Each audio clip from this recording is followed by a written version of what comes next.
cómo sigo creyendo en ti más. Hello, everyone. Thank you for tuning in with us today. Welcome. And before we begin, I want to say thank you to Elisa Garcia for that beautiful music that you were all listening to. And thank you to the Louisville Cultural Council, the Ford Foundation, the Arts and Society Partners, the Boulder Arts Commission, the Mary Norris Prayer Fund, and all of our general operating funders for their generous support of this program. And of course, thank you to all of you here tonight for making this event possible. We're super excited to bring you a piece of Motus Theater's strategic narrative work today. And although we're all joining from the comfort of our homes, today we want to honor that the city of Louisville stands on the land of the Arapaho, Cheyenne, and the Ute.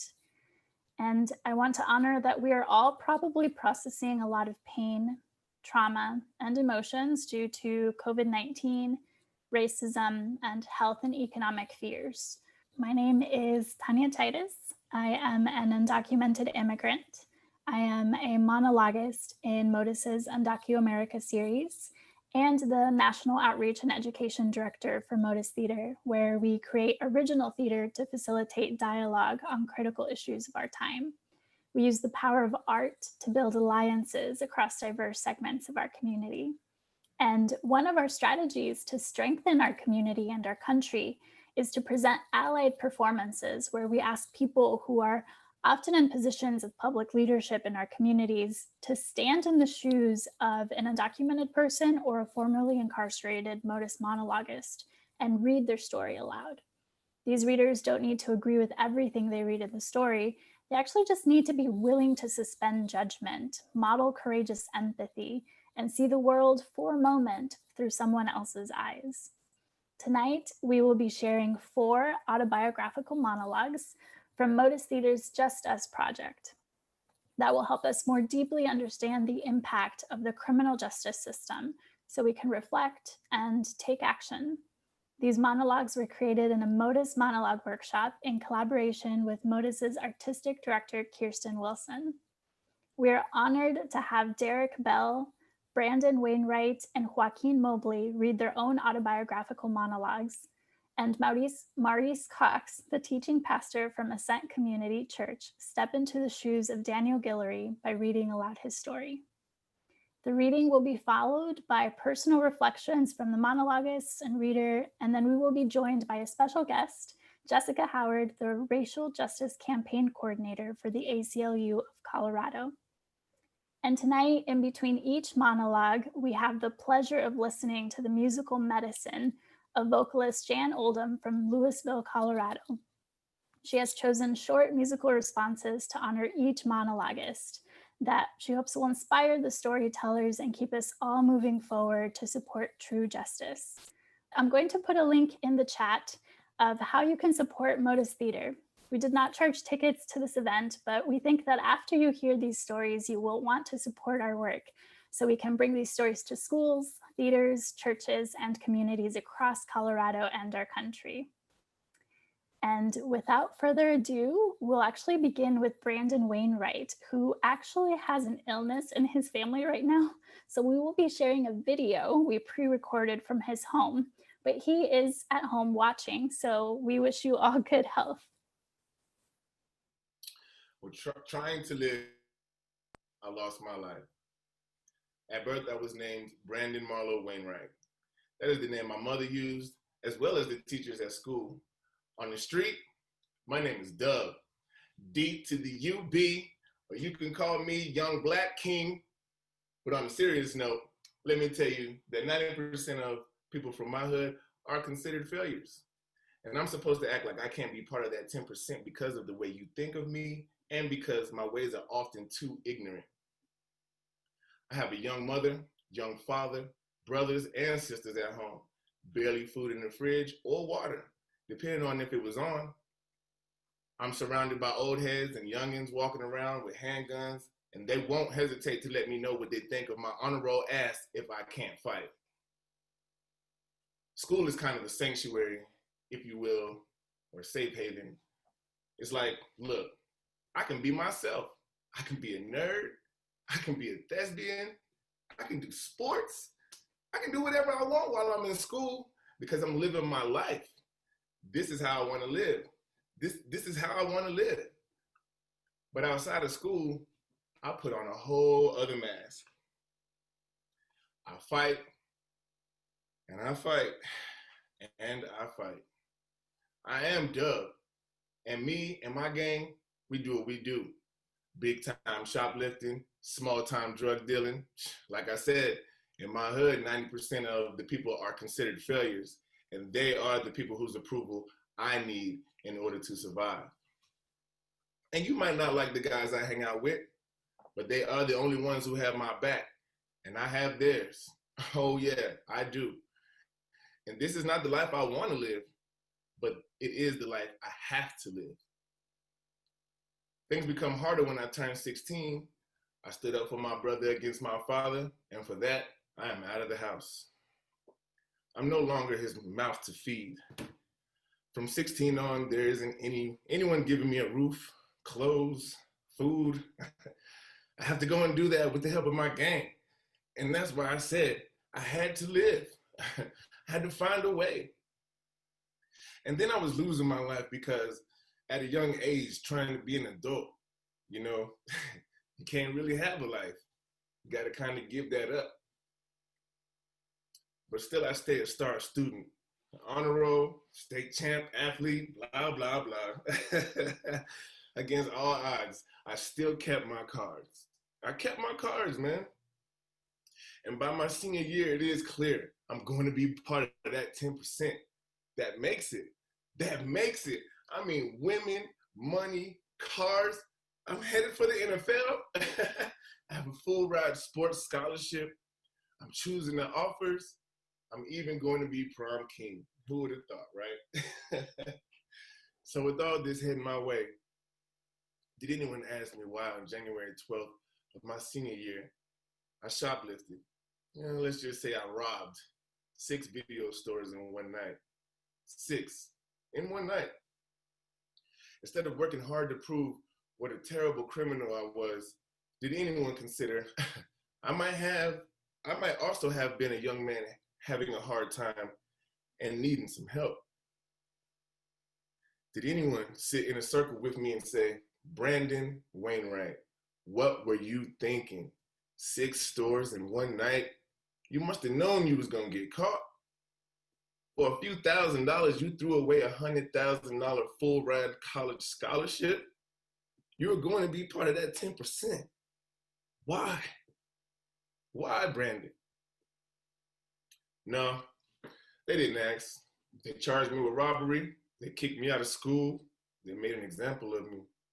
Nobody acknowledged that I had to be the best at being Brandon Wainright, star athlete, star student, to make the 10% and thrive.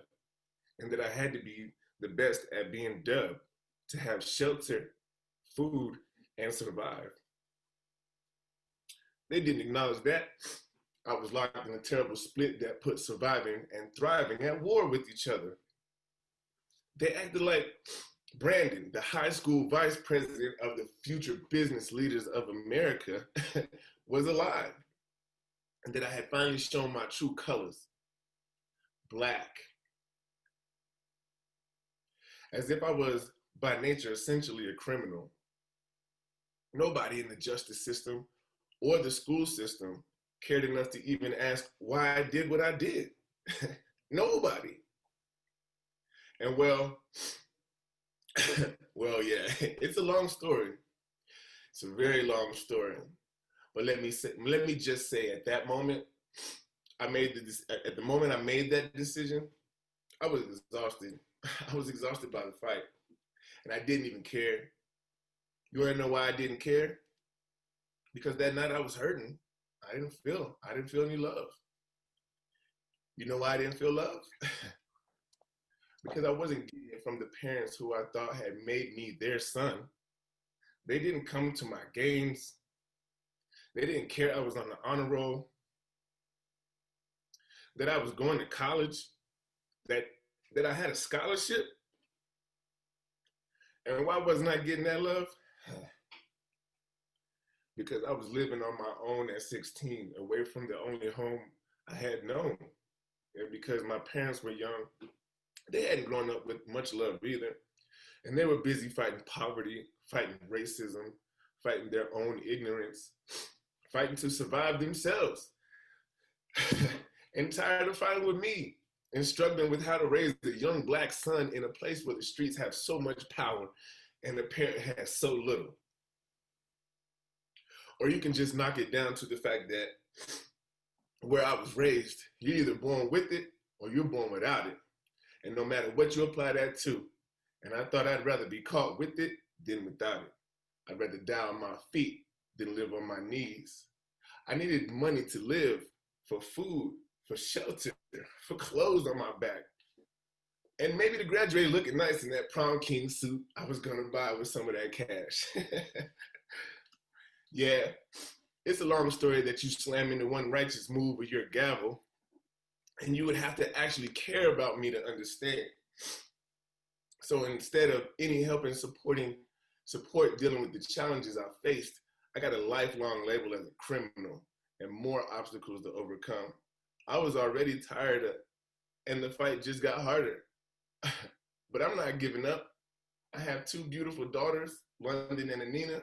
I have a handsome 5-month-old baby boy named Nasir, which means helper or one who gives victory.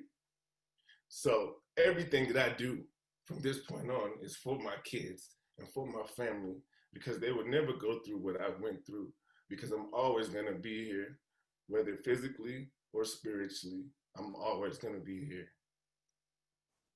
Thank you to Brandon. And now here's Jann Oldham. I'm also going to say thank you, Brandon. We're sorry you're not with us, but we hear you and believe you. And thanks for letting me share on this program. I wish I knew how it would feel to be free. I wish I could break all these chains holding me. I wish I could say all the things that I could say. I'd say 'em loud and say 'em clear for the whole round world to hear. I wish I could be like a bird in the sky. How sweet it would be if I found I could fly. I'd fly to the moon and look down on the sea. Then I'd sing, 'cause I know what it means to be free. Thank you, Jann. And now, Joaquin Mobley. Hey, how y'all doing? I'm Joaquin Mobley. I would like to say peace and light to everybody out there. Today, I'm going to share with you all my plight, take you through my journey through the criminal justice system. I would like to dedicate this story to, first and foremost, my mother and father, who instilled me with the tools to be who I am today. But I also would like to dedicate this to both of my grandparents, who were immigrants from the Dominican Republic, who recently died within 14 hours of each other as a result of the COVID-19. It's late fall, 2002, and I'm 18 years old. I'm full of strength and light. I tripped all the way from Washington Heights in Manhattan to Flushing, Queens, the last stop on the 7 train. Down to my last, I traveled to Home Depot to be interviewed for a job. Filled with hope, cloaked in desperation. I walked in to meet my potential new employer. His name was Sheldon. We interviewed and I killed it. I simply killed it. I'm sure Sheldon felt my hunger. I detected his Caribbean accent and tried to find common ground, being that my father was from that part of the world and I too was raised in that steep culture of hard work. He bought in on me working there.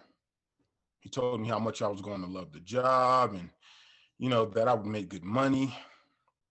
Sheldon then took my social security number and stepped behind his desk to run it through a system. I would not let myself feel anything but confident, as he typed in the 9 digits that ultimately would determine my possibilities. I insisted on the image of him returning to me with his hand out, ready to shake, and that I would return to my abuela with the reassurance of a new job. I mean, I had to. See, earlier that morning, the stakes had been raised. I had been startled awake, the sounds of bachata music, sobbing, police sirens, and a soft conversation between 2 individuals outside my building discussing the terms and condition of the pre-purchase of narcotics. But those sounds are not what woke me that morning, not at all. See, the noise of my neighborhood had become my background music, and in a weird way, it actually helped me sleep better, almost like ambient.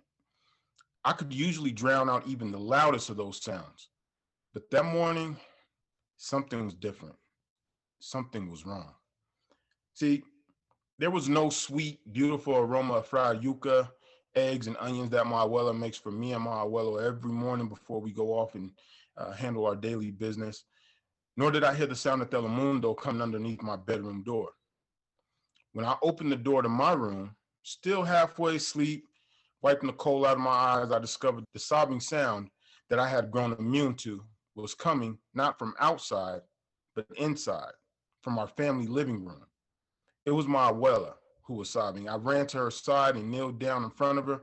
¿Qué estás pasando, abuela? She handed me 2 letters. One was for my abuelo, stating that he would not receive Social Security for another year, and another from public housing, informing my grandparents that because I was on probation for a felony drug conviction, I had to leave my home or my entire family would be evicted. It's really, truly amazing what a day brings and takes from us in our poverty-stricken communities. See, just the night before, I had a feeling of stability. After all, I had an actual interview for a job. Do you know how many applications an 18-year-old Black man has to fill out before they even get an interview? It was going to happen. My baby's mothers needed money for diapers and food, and now I was going to have it. But now looking at those letters and my abuela sobbing, the challenge was overwhelming. See, I didn't need just enough to support my kids and to start college now. I now need enough for rent, a security deposit, and utilities, or hold the possibility of being homeless. And I had to figure out how to help my abuela pay her rent with no Social Security coming in. So once again, despite the vision that I had gathered for myself in jail of getting a job and, making it to college and staying out of the drug game, I was having to actually now reconsider going back into it and possibly risking my freedom and my life. See, in that last year, I had already lost 2 friends murdered over rivalry for selling territory. Trying to stay strong for my abuela, I kissed her and walked away to prepare for my interview at Home Depot in a new state of mind, one now heavy with threat and despair. But you can't let people see that and think that they're going to hire you. So I showered and dressed and used every item of clothing I put on to build me up, to regain my hope so I could get on that train and just feel it all, just all work out somehow. So there I was, sitting in Sheldon's office, practically praying, when his head finally reemerged from behind his computer screen. But by just looking at his face, I could tell that everything had changed.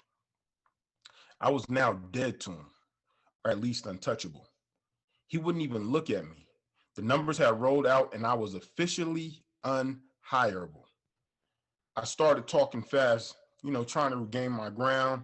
I told him I could be on probation or something like that, that I just needed this job to take care of my kids. I shared what I was up against economically, everything that I had going on in my life. He was unmoved. And his response to my sob story was just, sorry, but I was not going home without a job. Please, Sheldon, listen, I'm trustworthy. I'm an honorable man. I'm asking for a shot, an opportunity, and a chance. He just looked at me, impervious to what I was going through, and asked that I leave the premises. Well, I left not only the premises, but New York. My mom lived out in Colorado Springs, and I hope to find work through her connections and stay out of the drug game. When I got to Colorado, I was surrounded by job offers in the community, none of them legal. Did you know that according to the Brookings Institute, a Black man without a criminal record is less likely to get called back for a job than a white man who checked the felony box? It's crazy. I went to prison in 2006, and I was given twice the time for the same crime as the two white men who went up in front of the judge before me. That startled me awake, even more than the cries of my abuela.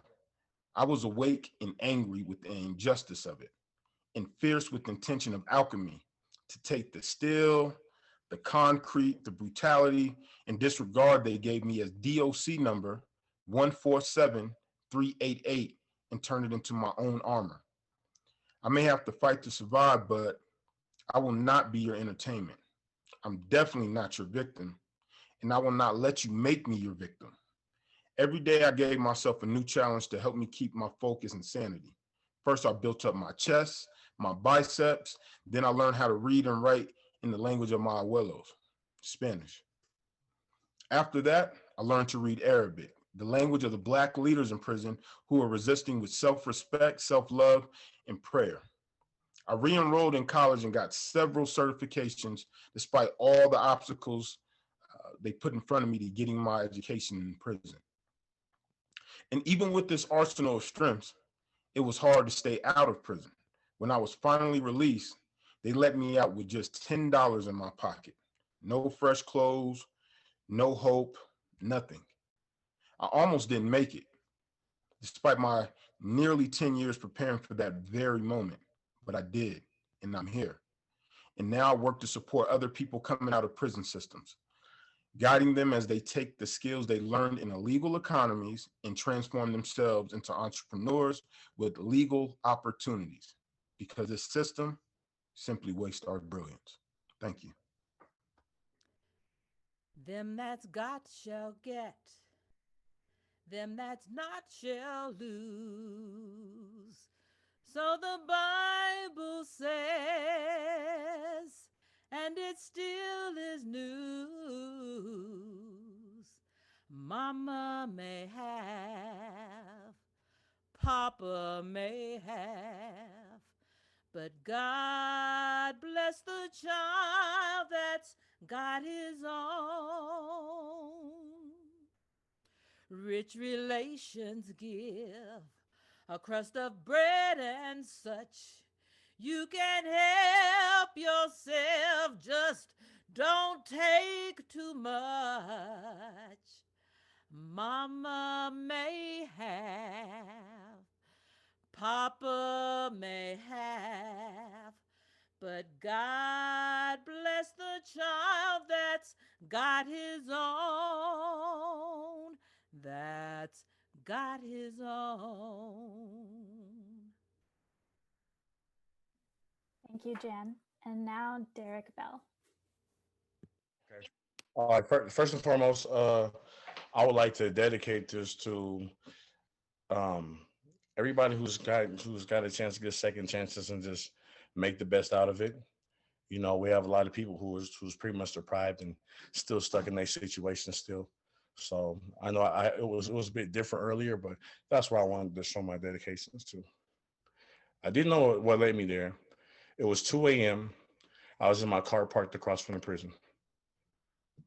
I didn't know I was driving to the prison until I actually arrived. And I didn't know I was praying until I finally heard my own words, repeating over and over, stay solid, stay solid. I've been out of prison for over 5 years, but it is easy to go back in so many ways. I am not going back. But sometimes on the street, I'll walk by somebody that smells jail. And it's like, I'm right back inside, and I had to pull myself together. Most people who spent any time in prison, we never know when we fall asleep if our dreams will take us back. We wake up screaming and open our eyes, hoping to see that the nightmare is over. We were spat out from the belly of the beast back into the streets, but that beast is now inside our belly. And we do the best we can because you never know what the day will bring. I know I never wanted to be a gang member. I never wanted to be associated with drug dealing. I never really looked up to that stuff. But I ended up putting my energy into the wrong person. In 2002, I was spat out of high school, working full-time at a computer store, going to college in computer science, when I got a call from this guy that I met in my early days. We met in the commissary, back in groceries, when our parents were in the military. We were latched on to each other.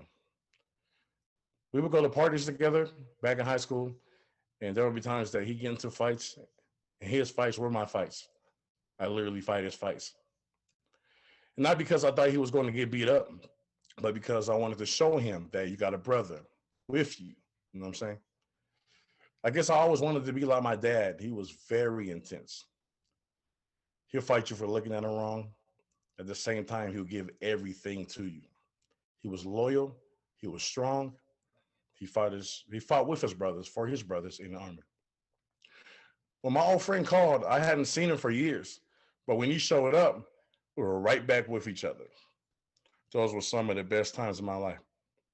We were inseparable.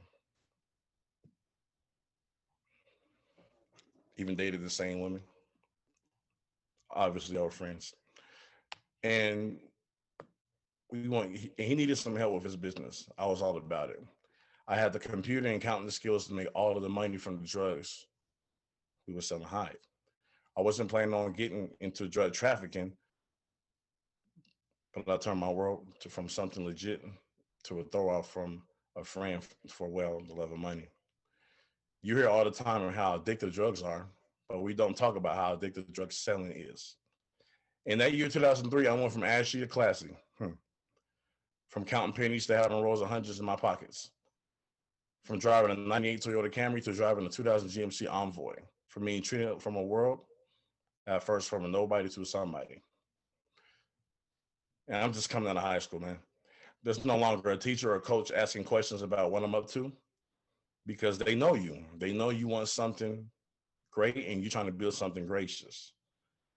Do you want drugs to be involved? Hell no. I didn't want drugs to be involved because I knew what I was doing was harming people. But the money, just like the drugs, is an addiction. And because I wasn't selling the drugs myself, I can put it behind me like, okay, I'm not going to worry about the people harming themselves. I'm going to make sure that me and him put our money in the right place where we are able to invest in the community. So one morning he calls and tells me that he's getting a little paranoid about the people he's meeting at the Walgreens parking lot. He thinks they're going to rob him. He says, can you cover for me? I've been covering for him since we was kids, so I thought it was nothing. His fights were my fights. Unfortunately, I was arrested. And in the process, I was shot by the police. And when I tried to run, they ran me over with their Dodge Durango truck. And my foot got caught in the axle and almost pulled off. And then they handcuffed me on a gurney. As I lay in the hospital bed, they interrogated me.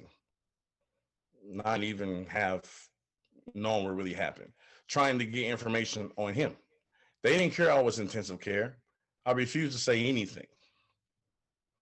And for that lack of information, they pretty much gave me the hammer.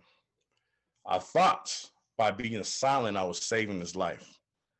I saved him and a number of people we worked with from going to prison. I took everything they were trying to charge everybody. I just took all those cases and put them on me. All on the notion that if he was put in that spot, he would do the same thing. It was only later I discovered he set me up.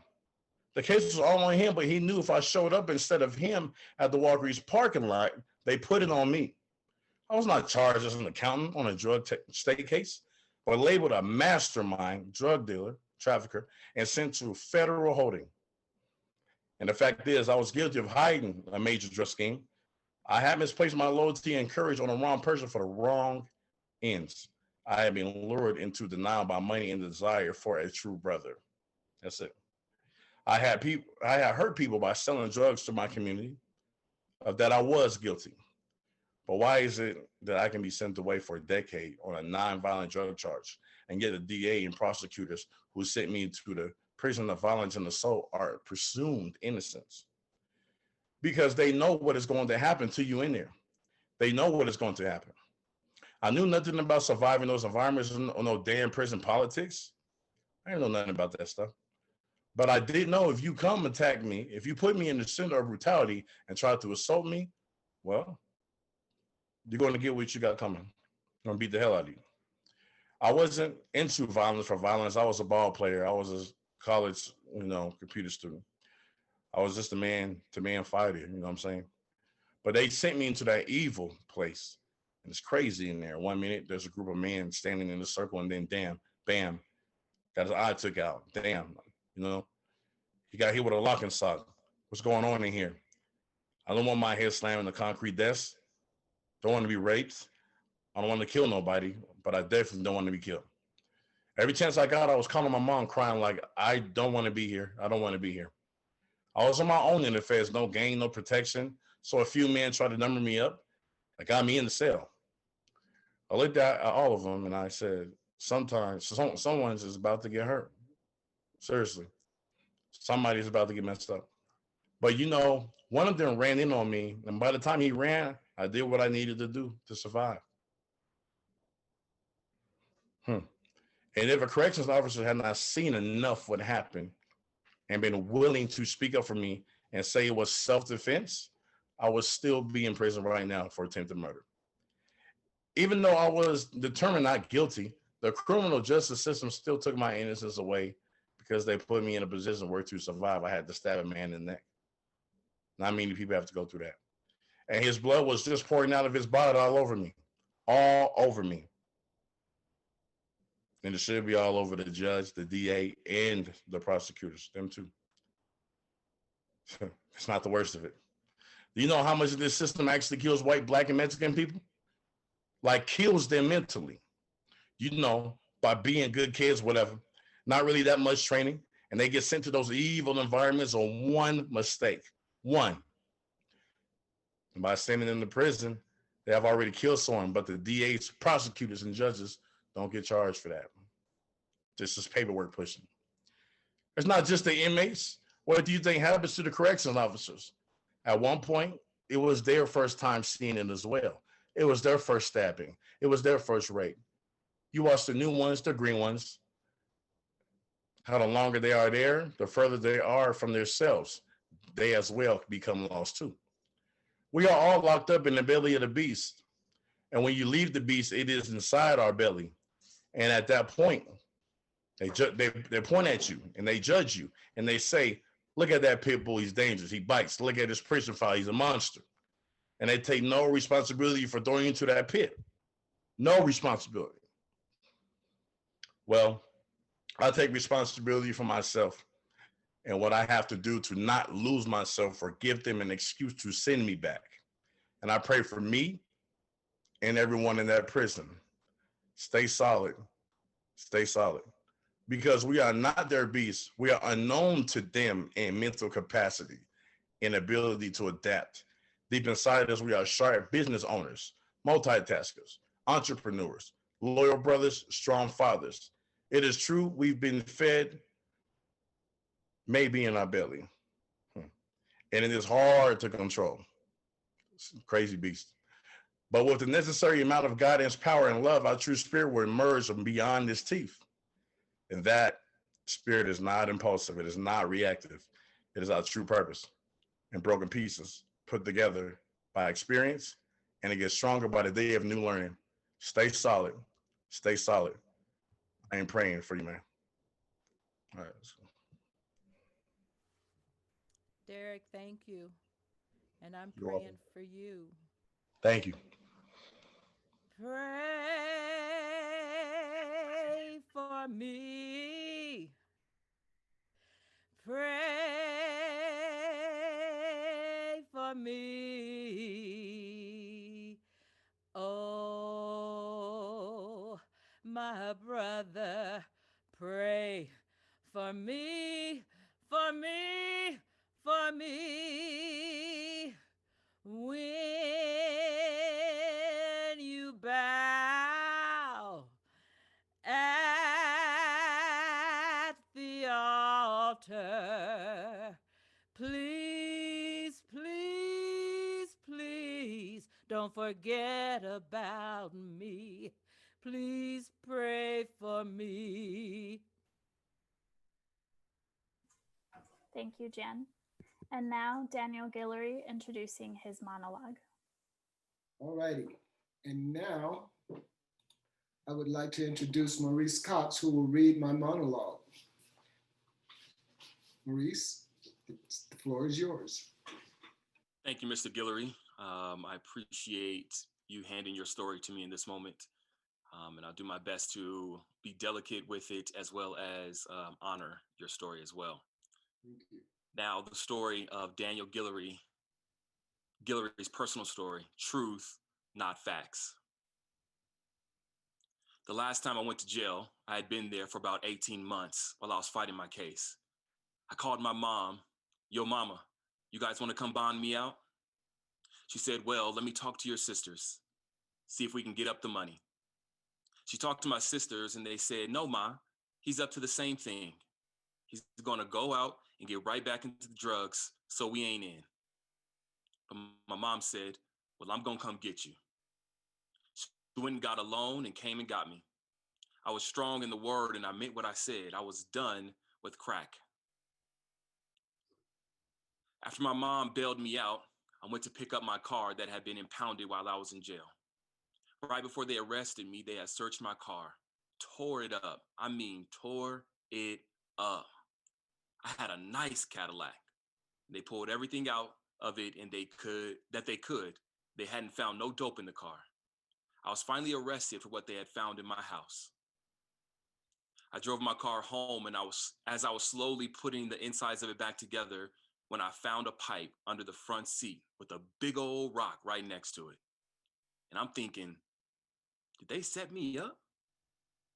I mean, they had searched my car up and down, even looked in my spare tire, and the dope was right there under the seat, just clear as day. I picked up that rock and that pipe and I put it in my pocket. I said, no, I ain't gonna do it. But I didn't throw it away. I knew I should have thrown it away, but I didn't throw it away. And later on that day, I broke it up and hit that thing. Boy, and Scotty beamed me up. Woo! Soon as I got beamed up, here comes my mom. I mean, as soon as I took the hit, not 20 seconds later, she came home and saw me. I saw the tears in her big old brown eyes, and I said, Mom, I bet if you'd known this, you would have left my ass in there. She looked at me with tears in her eyes and said, no, baby, I still would have came and got you. Sometimes when I tell this story, it makes me weep. Just recalling those words, no, baby, I still would have came and got you. Oh my God, you could have kicked me or cussed me out, but that kind of blatant love makes you butt naked, raw, and vulnerable. There's no defense. It makes you defenseless. Anything else I could have handled, come on, bring it on. You're a liar, a failure, an addict, worthless, a criminal. That's all you got? Yeah, I could stand up to that. But love and grace will lay you out, butt naked, no clothes on. Oh my God. That was what made me think differently and the pivotal point that led me to be drug-free today. Yes. That's the thing we got to convey to society. It's when a person is broken, messed up, and deserves love the least, that is when they need it the most. And that grace is the thing that will give people the 360 right there. The key is helping people remember their importance, understand their magnificence, and then invest in helping them reach their potential instead of punishing them. But the criminal justice system takes all our shortcomings and our faults and it magnifies them. That's all they look at. They take the smallest part of us and make it the biggest part of our existence, when all this good stuff is sitting right here just waiting. It's dormant. It's waiting to grow, but it's not put in the right environment.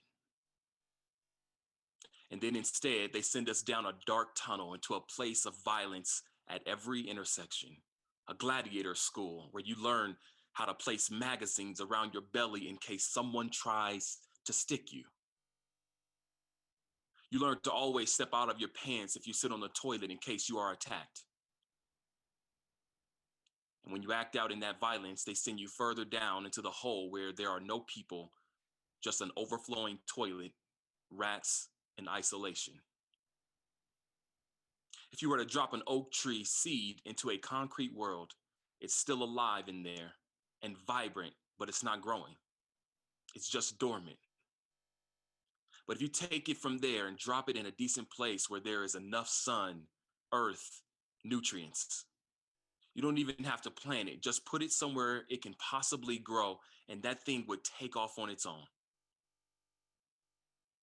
The fact is, all of us in prison are human beings who committed crimes, but that is not our truth. We are not ontologically criminal. That is not our essence. And instead of helping us return to the full truth of who we are, the criminal justice system, well, it takes away our names, gives us DOC numbers, robs us of our dignity, freedom, and happiness.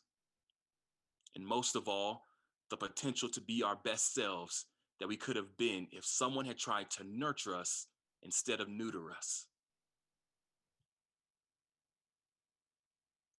And how can it change as long as the justice system continues to lie about what it is doing to us? They give us a piece of paper that says, the court is sentencing the defendant to incarceration for 10 years of rehabilitation and is fitted towards the sentence. Rehabilitation, my ass. There's no rehabilitation. When you send us to the Department of Corrections, you're making us more incorrect. There's not a sliver of corrections in that place. Those of us telling our stories as part of the Justice Project are fairly new to this whole idea of restorative justice. But we know that telling the truth and taking responsibility for the harm we have caused is a big part of it. And we have reflected as a group in our writing process on that harm. But we are also asking the criminal justice system itself to sit in a circle with us, hear the ways we have been harmed, because it itself has been criminal in the name of justice. Thank you. Bravo. Outstanding, Maurice. Maurice, thank you for that reading. And Brandon, Joaquin, Dereck, and Daniel, thank you for sharing your stories. We hear you, we believe you, and we stand with you. And thank you for your wonderful song renditions. Thank you. I got one more for you. Bravo. When the night yes. has come and the land is dark and the moon is the only light we'll see. No, I won't be afraid. No, I won't be afraid. Just as long as you stand by me. When the sky that we look upon should tumble and fall, or the mountains should crumble to the sea, I won't cry, I won't cry, no, I won't shed a tear, just as long as you stand by me. So darling, darling, stand by me. Oh, stand by me. Stand by me. Stand by me. Stand by me. Thank you. Thank you so much, everyone. This was Jann Oldham. Beautiful voice. And thank you also to our JustUs monologist and to Maurice Cox for gracing us today with your voices, and Jann for your voice and musical inspiration to keep us moving towards justice. So we'll start with Maurice Cox. Can you tell us what impacted you as you read aloud Daniel Guillory's monologue?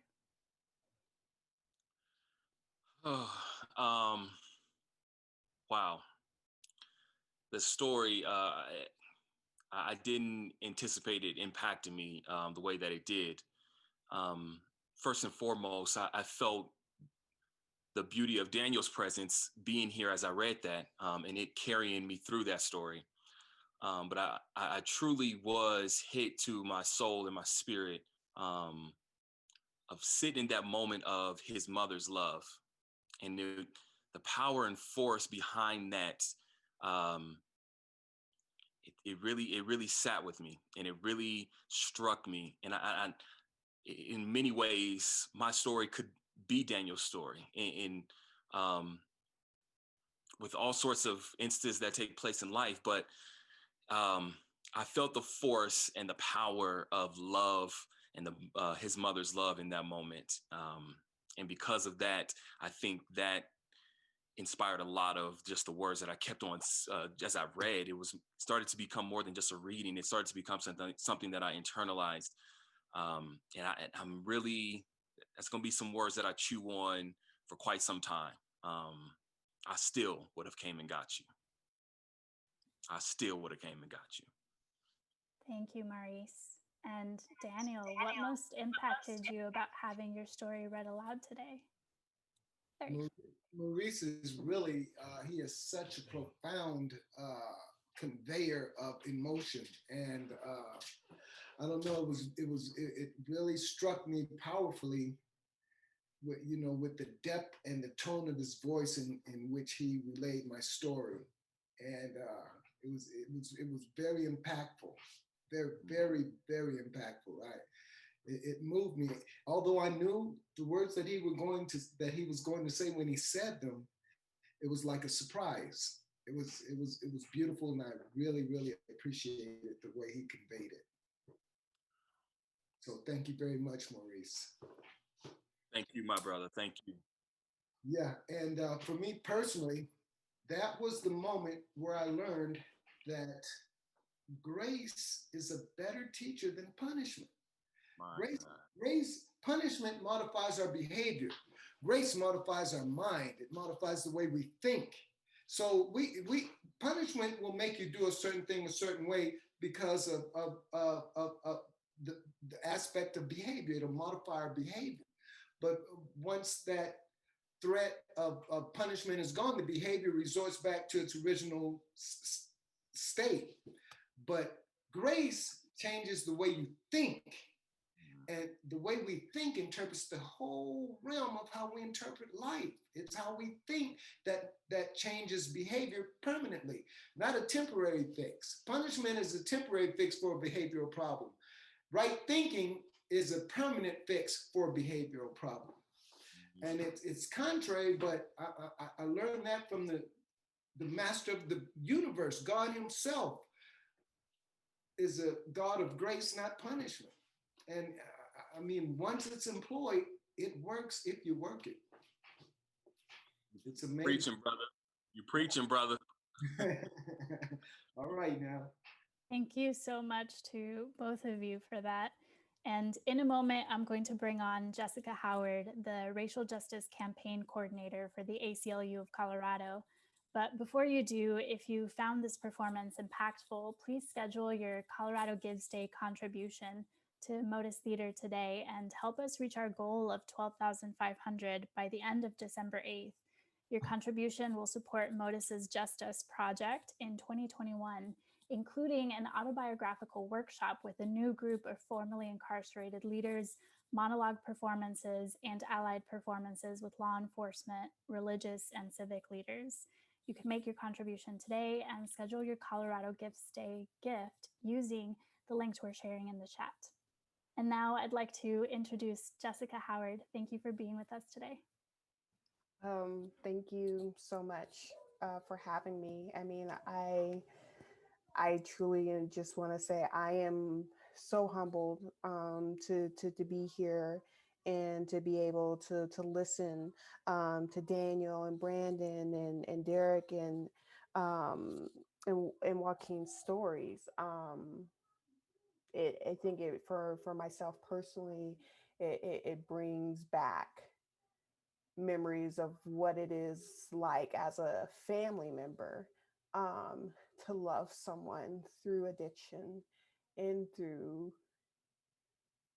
going through the system. I don't know much more I could truly say that hasn't been said tonight.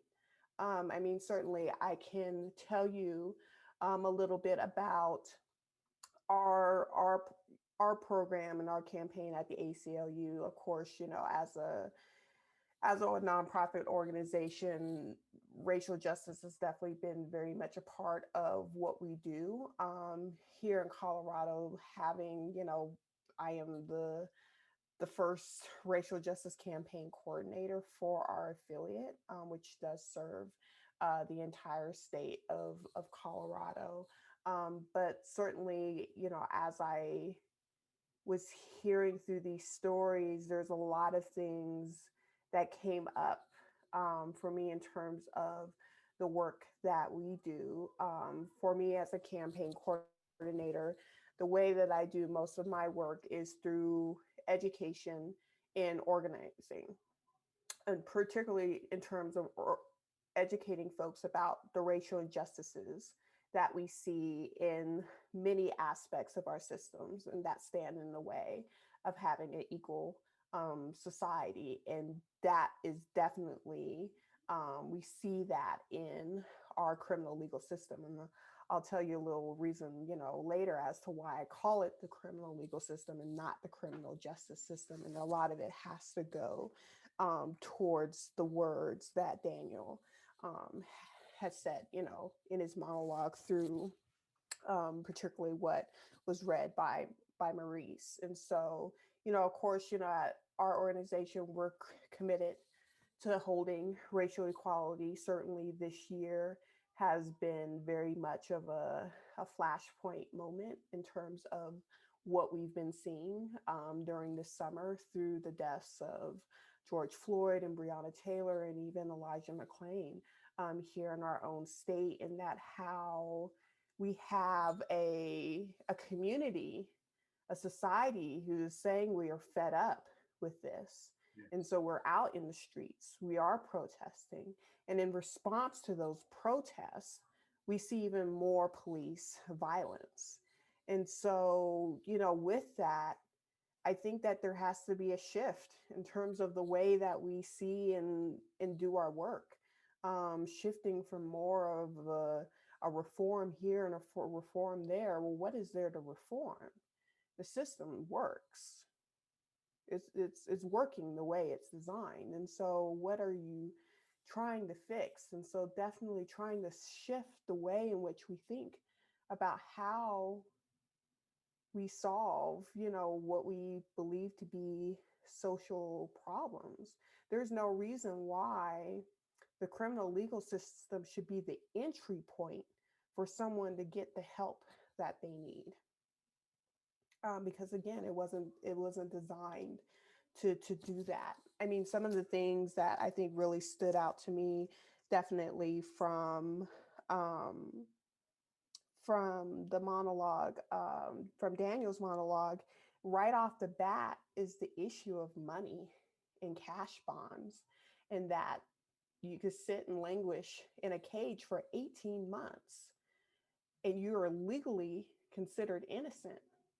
But if you don't have the money, then you sit there innocent.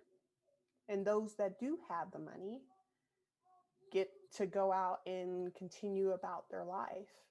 And that how it impacts not just the person who's in there, but their family as they're trying to find the funds in order to be able to get the freedom for their loved ones. And it's certainly one of the things that we work a lot at the ACLU in terms of our pretrial reforms, in terms of looking at the effects of cash bond being a way as to keep poor folks in, and of course knowing that is most likely also going to affect Black, Brown, Indigenous folks who are poor and folks who are with disabilities. And that DAs, particularly, we talk a lot also about the impact that DAs and prosecutors have in the way in which this system works. They have a lot of power over to charge, to determine bail, bond, and pretrial detention, plea bargaining, and even down to influencing the sentencing. And so, what I am hoping, from tonight is, I'm looking in the chat in terms of no question the strength that folks have going through this, but the telling of the stories has a goal, and that is to act. What are we going to do as a society, as a community, to demand more accountability from our public officials, that we no longer want a system that is punitive in nature? One of the things, I thought a lot about from Joaquin's reading of his monologue is, how hard we're trying to fight to ban the box. And, certainly we do a lot of work in pretrial, but there's so much work that has to be done in order to support our community when they come out. Because if not, then all that happens is just a recycle and a repeat. And so, certainly for the folks who are here tonight, my hope is that this energizes people to learn more, to educate themselves more, but to act. How are we going to hold folks accountable to this? One of the campaigns that we did during the election was we wanted people to understand, again, how much power prosecutors have in the criminal legal system. And again, the reason why I was saying it's really a criminal legal system really goes to the point of Daniel's statement, and that is, I had a written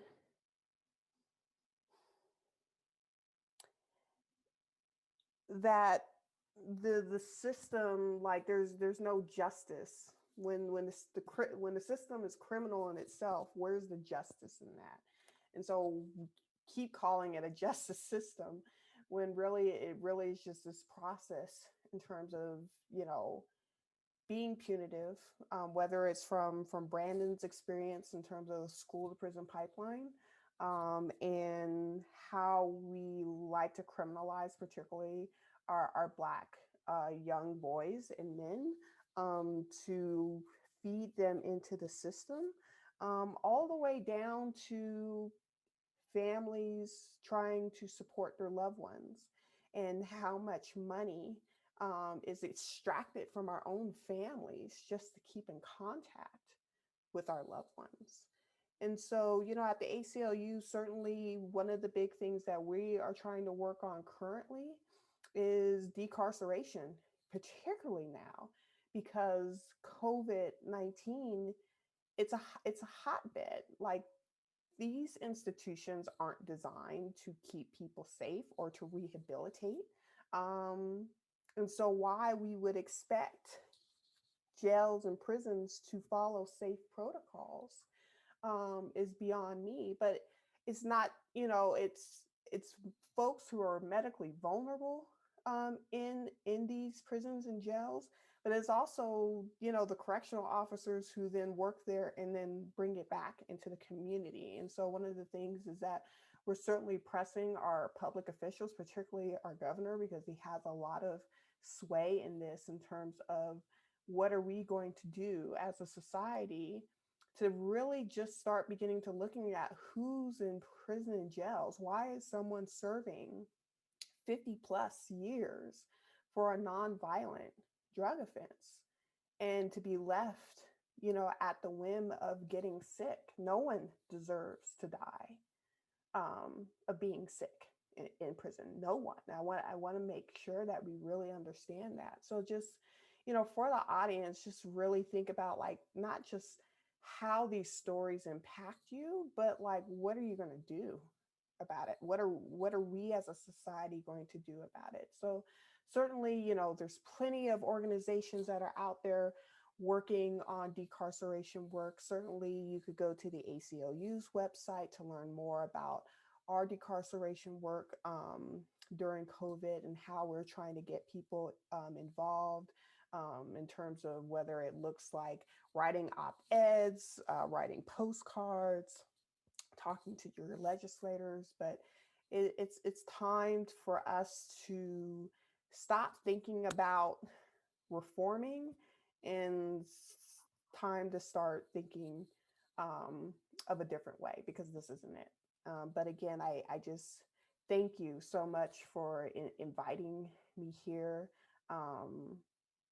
This is wonderful, just hearing from all of you guys just brings even more of a reinvigoration for me in the work that I do. As I was telling, this group, the reason why I do this work is I'm a mother of a son with autism, and just about 50% of folks who are impacted through police violence are folks who have a disability or are suffering or have some kind of mental health problem. And so I'm sitting here trying not to, change him for the world, but trying to change the world for him, and making sure that he has a brighter future. And so I just hope that, we all work towards this goal.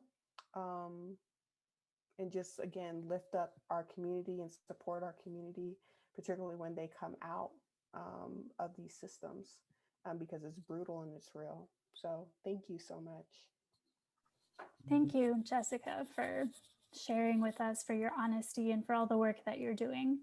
We now have some time for audience questions for Jessica Howard, for Maurice Cox, for Justice monologist Daniel Guillory, and for Justice monologist Joaquin Mobley, who is also our Justice Project advisor, entrepreneur, and vice president of Community Works, an organization that helps those individuals who were recently incarcerated and or are at risk at becoming incarcerated to get job training, realize their true potential, and manifest their limitless potential. So Alexis Miles asks, Joaquin and Daniel, what has been most helpful in your re-entry into the community? For me, the most powerful thing that I can hold on to, that tangible for me, is hope. Hope is more essential to our survival than food and water. You can live without food for a number of days. You can live without water for up to 3 or 4, but you can't go another nanosecond without hope. So for me, at all costs, I don't care what it costs me, whenever my hope began to wane, I'd drop what I was doing and give it resuscitation and revitalize my hope. So for me, it's the concept of hope, just keeping hope alive. Ooh, that's tough to follow, man. I want to echo that. That hope is very important in our survival, especially when you're making that transition. Along with that, or in addition to that, what kind of stood by my side and helped me was just my family. I had some family that I really wanted to show out and show up for, and I wanted them to understand that this isn't going to be my legacy, right? So with that in mind, I just really dialed in with my family, got the right support, and I really just wanted to show up and show out for them. On the flip side, maybe Jessica and Maurice, do you have any suggestions for people in the audience or ways that you've seen that people can support reentry? I mean, again, like, for the ACLU, like, we haven't as an organization, done much work in terms of reentry, but certainly check out organizations that are doing work in terms of reentry and asking them. I mean, there's the Second Chance Center that I know of in Denver that does quite a bit of work, but it's just really kind of, certainly I know in COVID and virtually, like, there's not, much like we feel like we can do in person, but, fortunately, this system does not sleep. So neither can we. And so certainly, I can see if I can find their website and put it in the chat, but just really look out for like those organizations that are really trying to do that work. But also asking folks, like Daniel and Joaquin, like, what can we do? Because, they know, we have to make sure that we are always asking the folks who have been impacted by this, what is it that they need? Yes.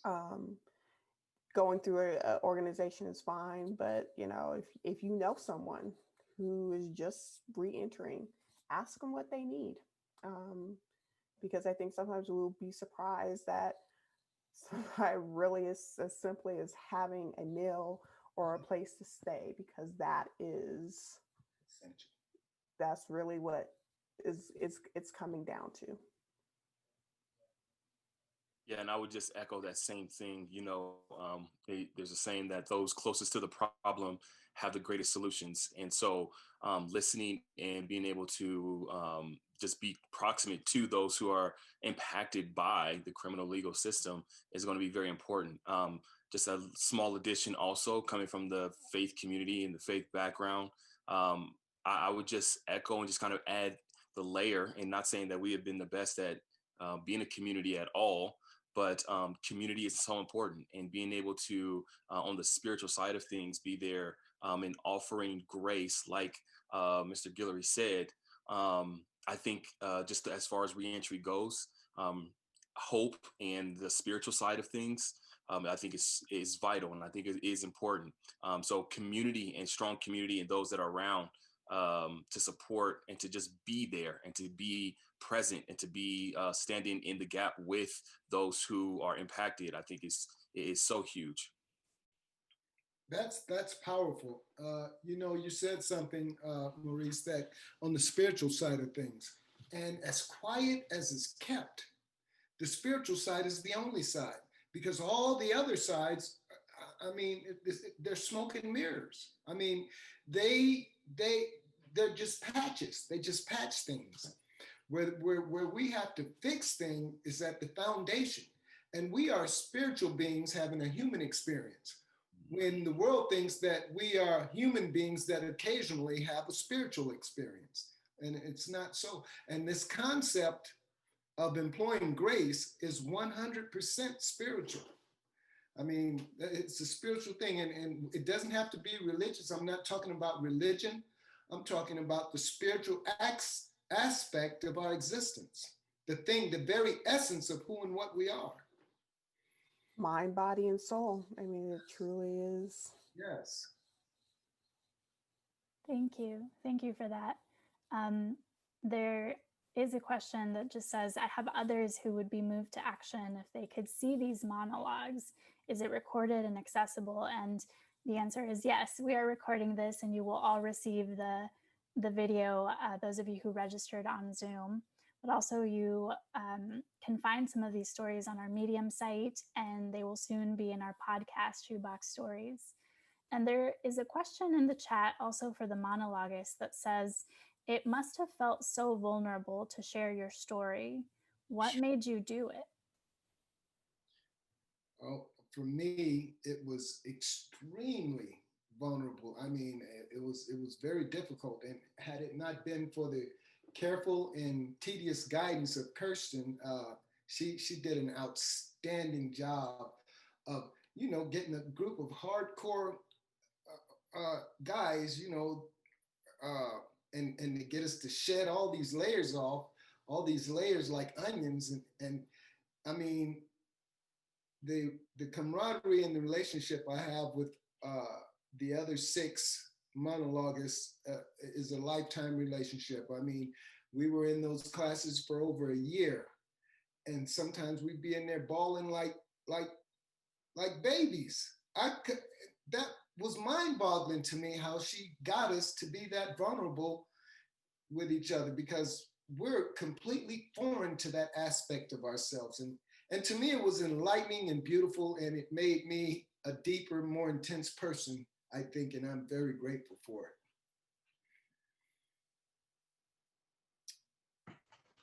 Absolutely. That vulnerability was something foreign to a lot of us.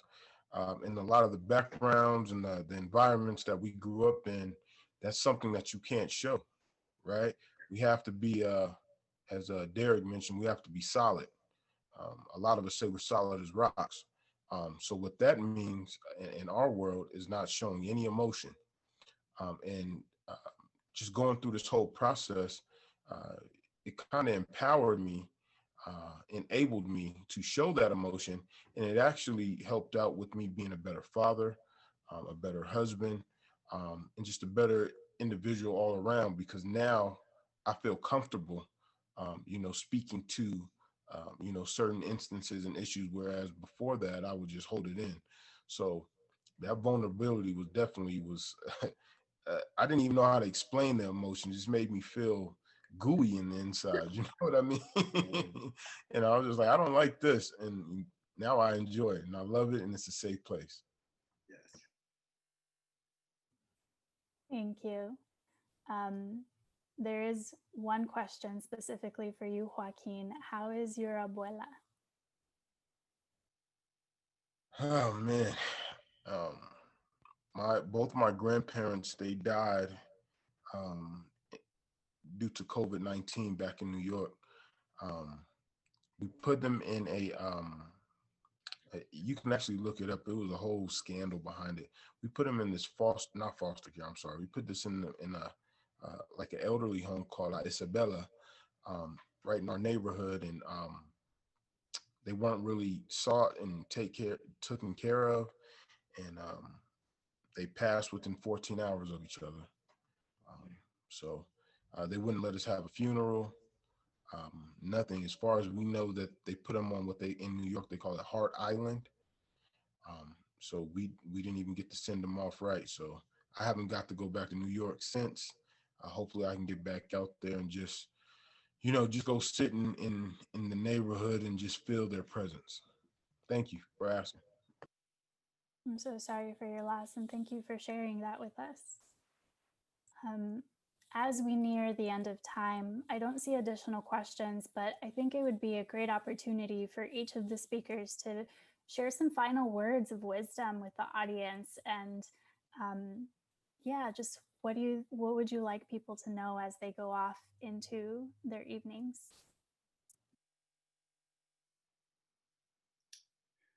Well, for me, the parting words that I would like to leave is, if these monologues impacted you, help us to gain momentum and to carry this message on a broader stage. And we can only do that through your participation and through your activism. So spread the word, tell a friend to tell another friend. And no matter what, keep hope alive. Thank you. I just hope that this presentation and these monologues serve as a catalyst to justice and to the justice system, that we start getting actual justice. So I'm hoping that you guys, the listeners out there, find this useful. And I just really hope that you guys implement and come up with an idea or something. And we're working on it as well, to get us over to the next level and get us past this, because it's truly a waste of brilliance in there, and it's a tragedy.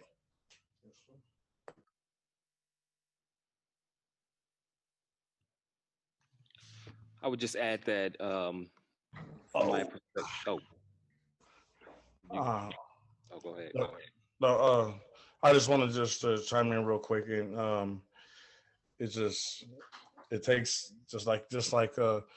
Guillory said, it takes a lot of integrity, and we we pretty much, with the help of Kirsten, was, we all broke ourselves down. And I mean, as man, it helped us, like, especially me, it helped me be a creator, and it helped me become susceptible to even my own flaws and accepted.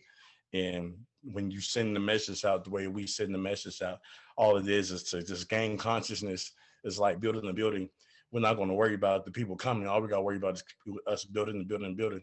When it gets to its full entirety, people are going to end up coming.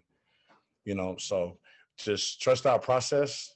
And we're all, family man. We're all somebody's son. We're all somebody's struggle, but we happen to be the people to where we're able to turn, a smile from what was a frown. That's all it was. That's it.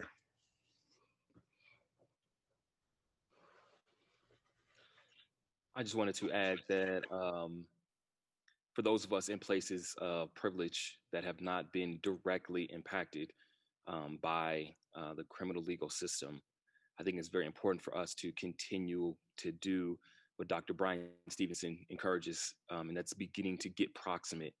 And it's small things like this that gets us proximate and gets us close to the problem, gets us close to suffering. No longer can we abdicate our responsibility by saying, I don't understand, or I don't know, or how is this? How long has this been? Or, man, that's new to me. We have to become proximate. And when we have these abilities like we do in 2020 of technology, there literally is zero excuse. It doesn't matter where you are geographically. And so when it comes to understanding stories, humanizing something that is political or an issue, whatever you want to call it, there's human beings behind that. And being a person in the faith background, they are made in God's image. No matter who you are, no matter what that looks like, you are not defined by what you do. And so because of that, we have to press outside of our privilege and push into areas that we are not familiar with or are foreign to us. Just because it's uncomfortable, that doesn't mean anything. I believe that we're called to get uncomfortable. So that would just be my 2 cents for those of us who are not directly impacted and have the privilege of not going through such a harsh criminal legal system. Totally agree. Yeah, I want to definitely echo what Maurice says in terms of getting proximate to it. Because when you do, what you'll find is that the system is evolving, and it has been evolving for some time. And, I will just say, it doesn't matter who's, sitting in the White House, this system is still going to continue to keep working and, perpetuating itself in really insidious ways. And so learn about it, educate yourself about it, get proximate, and then find ways to act. Bring folks along in terms of getting them to understand what this system entails, and that how we are all kind of perpetuating it here and there.